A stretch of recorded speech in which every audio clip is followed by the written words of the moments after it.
Hey guys, I was going to call this video Walther Mania, but we already did that. So this will have to be Walther-rama. This is all about condition and rarity. Come check it out.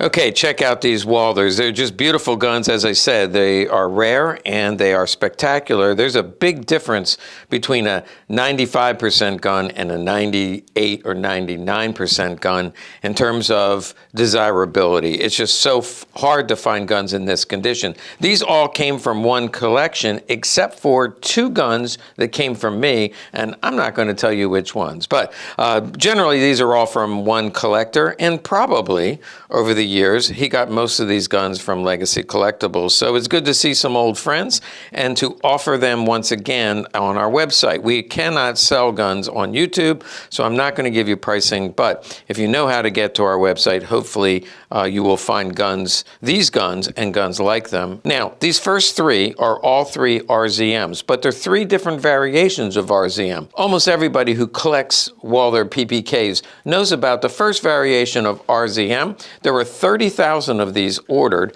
and they're all in this serial range. By the way, the production started at 750,000. The RZM, they start at about 802,000, go up to about 842,000. So there's 30,000 RZMs in this serial range, and this is the most common one that you hear about. A beautiful condition, I'd say like 98%. Look at that front strap, the gun, the RZM marking.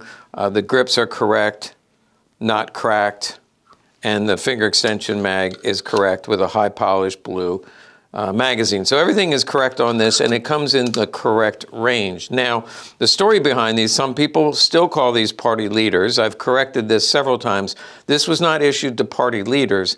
It was issued to party members. When you joined the party, you got the party magazine. It would come to the house, you could look through, and you could buy an RZM marked tie, you could buy a pair of shoes through the catalog, but you could also buy your very own Walther PPK with the RZM marking on it. So they had 30,000 of them. They sold to their membership over a period of time, and you could buy it on layaway or however you wanted to do it. So party members, and the way we were able to prove that is we tracked down some RZMs that were documented, and they went to, one went to a school teacher, one went to a forest ranger.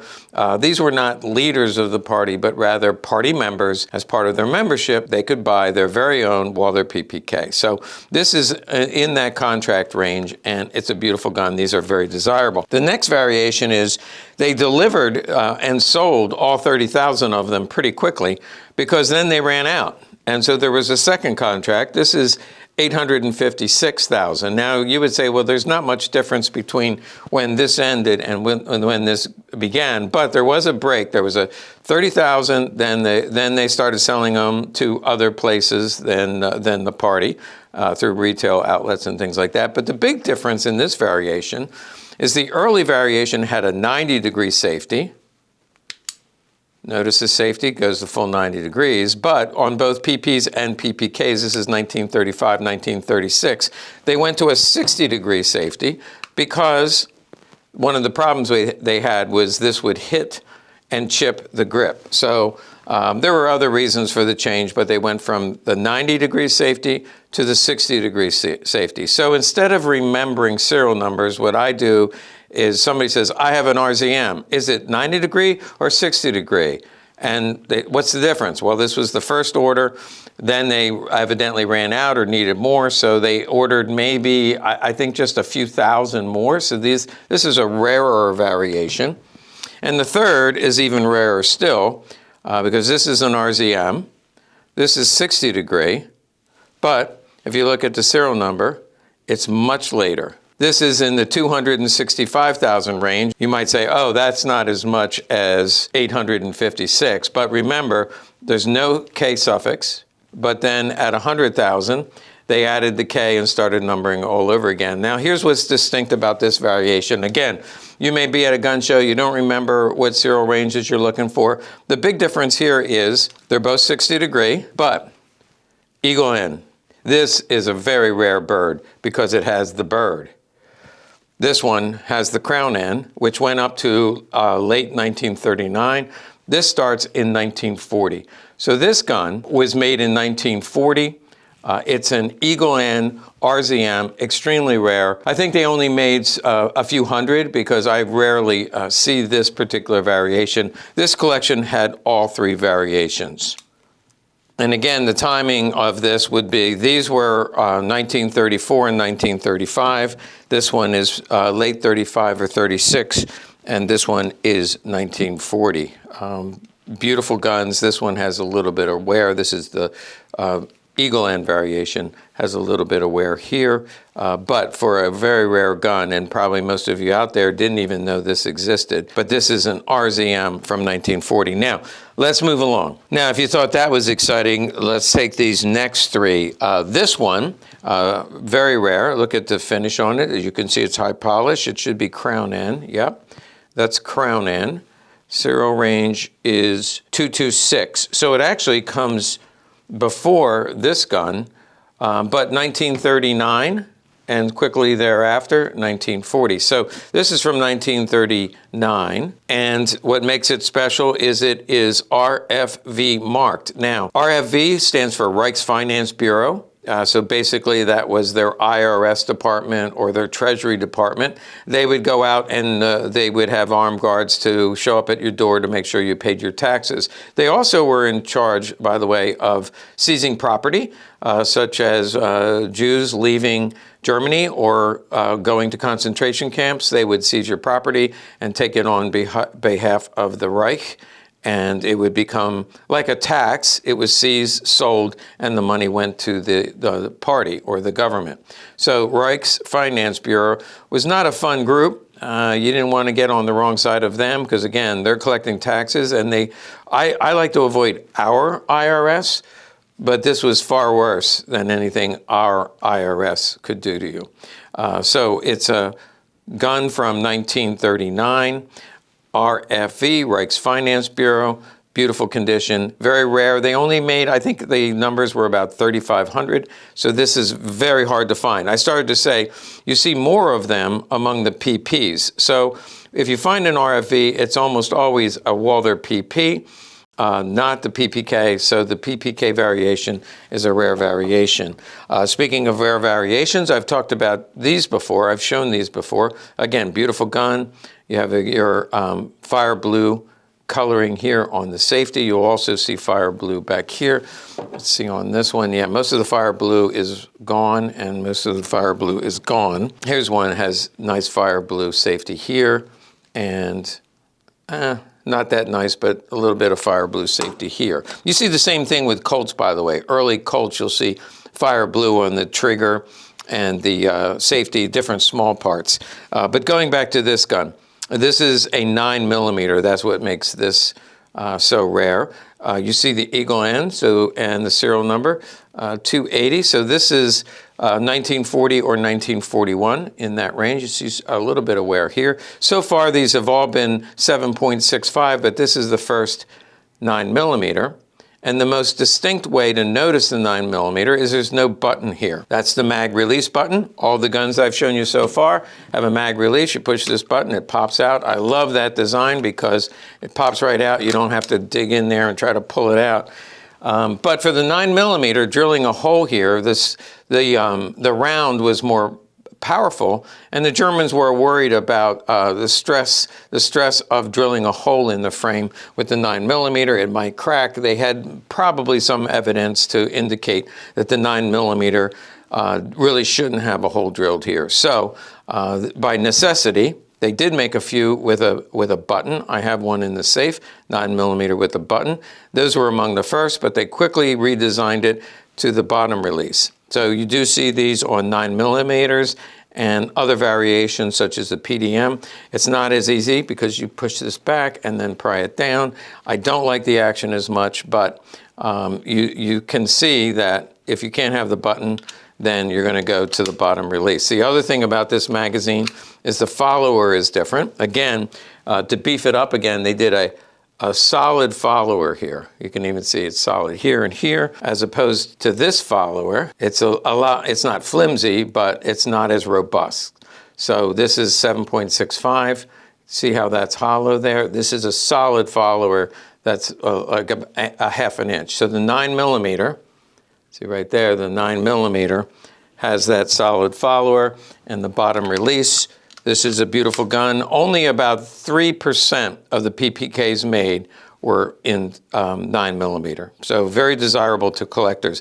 Look at that front strap, how nice and shiny that is. And that's the way I like them. Look at that. I always look at the straps first and foremost in terms of condition, because when your hands are sweaty and you're out on a July day and you get salt sweat there, they tend to dull down and look more like this most times.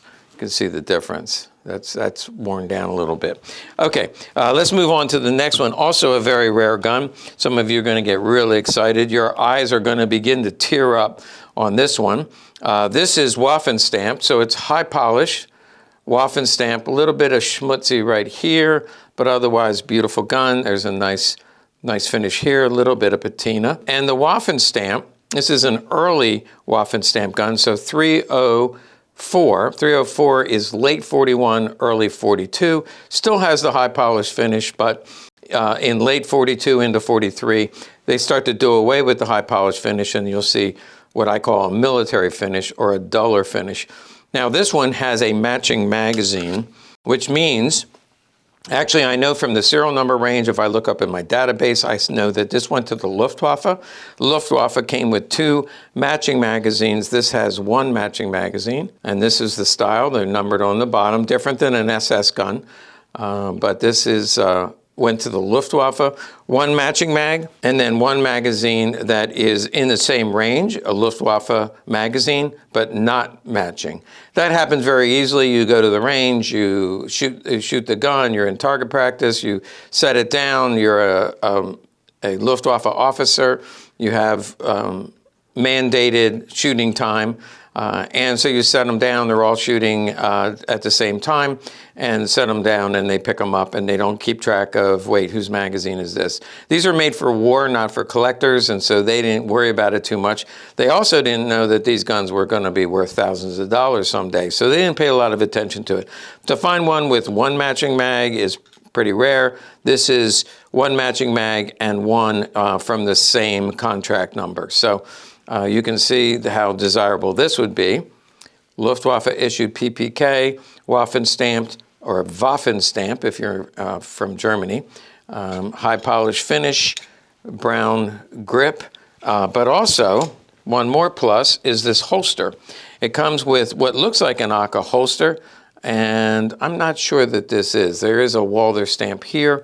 It would say Walther PPK, but what's important, it is waffenamt, and so this is a Waffen 100 holster. That's a known variation, very rare, hard to find. So not only did this go to the Luftwaffe, it has the correct Waffen holster, Waffen 100, and the gun is Waffen 356. Very desirable rig, 1 matching and 1 close to matching. Let's move along, but I have 1 more PPK. Let's check this out. Okay, this one you notice immediately because of the black grip and the brown. The early ones, up to 1942, they'll all have this brown mottled. I call it mottled. It's kind of a swirl, brown mottled grip. Then in here, in between, you'll see gray grips, and that was for a very short period of time. So it's just in between. For a short period of time, they went to gray. No idea why. Maybe they're using up some of their old colors and it turned out gray. But clearly then they went to black, and from then on, they used black until the end of the war. So this one is actually one of the last one made because they only went up to 431, and this one is 430. So 430 with a K suffix. This was made in late 1944, and it's in .22 caliber. This is kind of a mystery gun because here it is, end of production, 1944. They can't fill all the orders. They're losing the war, and all the troops and the police are saying, we need more guns, we need more guns. And yet they took time to make a .22 caliber. I'm not sure why. Also, toward the end of the war, it has a dull military finish, but these have a high polish finish right at the end. My personal opinion is somebody very high up ordered a contract, and there are several hundred, all in the same range, all with a high polish finish, all in 22 caliber. And for some unknown reason, they made these right at the end when people were screaming for more guns. So this is kind of a special gun to me because it's a mystery gun. Again, special order. Also at 417, at the 417,000 mark, they made chrome guns. So again, special contract right at the end. Chrome guns, high polish, 22 caliber. This had a special purpose. We don't know what it was. Here's the magazine. One way to tell the 22 caliber is it has a thinner slide. You see that step down? It's a gradual step down right there and right there. If you compare it, no step down here, no step down on the other side.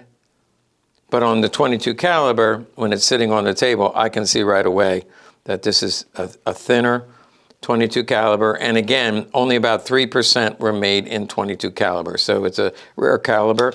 This is what the magazine looks like. No button, by the way. For the most part, they didn't start using the button until post-war. With a button, I just mean there's an easier way to pull it down if there's a button there.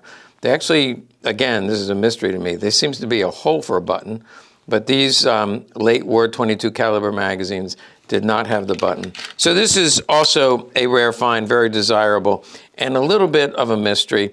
Maybe someday we'll find paperwork to indicate whose special order this was, but I'm convinced it was a high-ranking Nazi who ordered 100 or more at the very end of the war to give out as congratulations or prizes or job well done kind of a gift. Okay, now we're going to finish up with these three, which are 3 PPs. You'll notice these always had the black grip from the beginning to the end, but right in the middle, there was some red grips. They're kind of a blood red. This first one, now let's start in the middle because this is a 22 caliber. Remember the step down? Here's the 32 caliber, no step down. You can see 22 right away. You can see that step down, and on the other side, you can see that step down.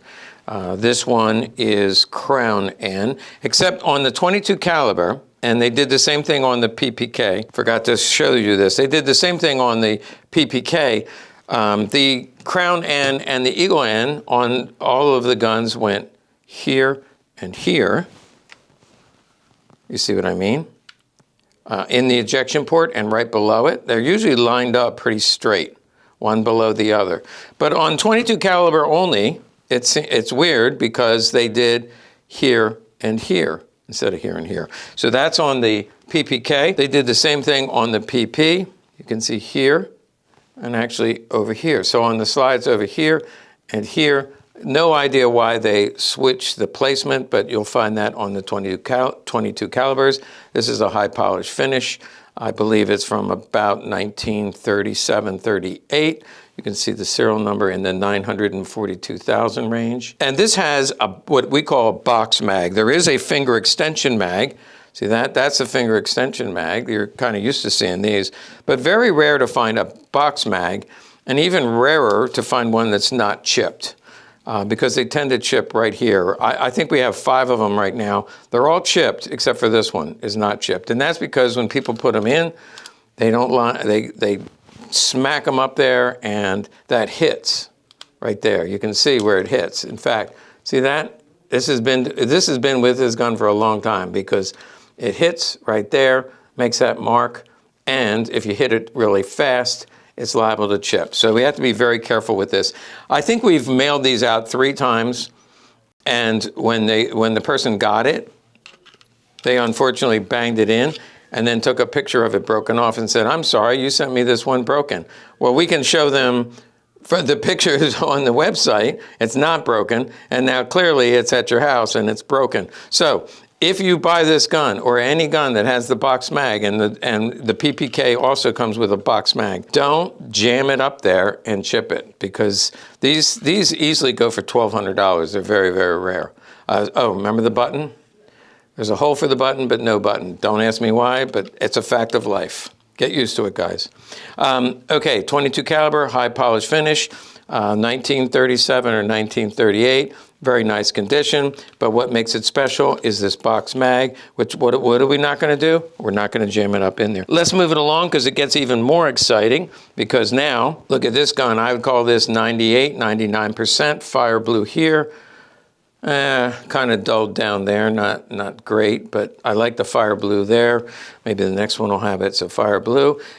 We see Eagle N, one on top of the other, 7.65. You see the serial range. What makes this one rarer is RJ. Remember, we did RFV, which was Reich's Finance. This is Reich's Justice. So the Justice Department, or the guards, the court systems, the Department of Justice would order one of these, and they ordered thousands of them throughout the range. There are only PPs. I've never seen a PPK documented, or I've never seen one that came with RJ on a PPK, but RJ on a PP is very rare, very nice. And this is the holster that came with it, is a black Aka holster, and that is correct for the RJ variation.